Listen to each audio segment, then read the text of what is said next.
Hello everyone, good morning, শুভ সকাল সবাইকে। তো আমার ডেলি ব্লগে সবাইকে ওয়েলকাম। তো দেখতে পাচ্ছ আমরা ঘুম থেকে উঠে আমি মুখটুক ধুয়ে ফ্রেশ হয়ে চলে আসছি। তারপর আমার বরকে বললাম, কালকেই ধুয়ে দিয়েছিলাম তো ওগুলো কভারগুলো ঢুকাই দিতে, তো বালিশ কভারগুলো ঢুকাই দিয়েছে। তো এখন চলে যাবো রান্নাঘরে রান্না করতে।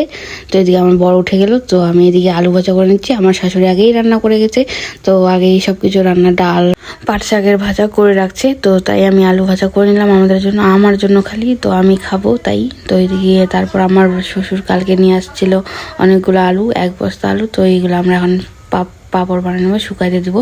তো এদিকে আমি আলুগুলো কেটে নিয়েছি, কেটে ধুয়ে জলে দিয়ে দিলাম, এখন ফুটানো জলে। তো এদিকে ফুটানো জল হয়ে গেছে, তো এদিকে আমি শুকাইতে দিয়ে দিয়েছি। শুকানোর পর আমি চলে গেছিলাম স্নান করতে।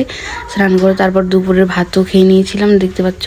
এদিকে আমি পান্তা ভাত নিয়েছি, কারণ আমাকে খেতে ইচ্ছা করছে তাই। তো এদিকে তারপর চলে গেছিলাম হাঁটতে একটু বাইরে। তো এখানে কি সুন্দর একটা ওয়েদার, ভালো লাগছে। তো বিকেল তো এখন চলে যাবো বাড়ি। তো বাড়ি এসে দেখছি পাপড়গুলো শুকাইছে, তো এগুলো তুললাম। Bye bye.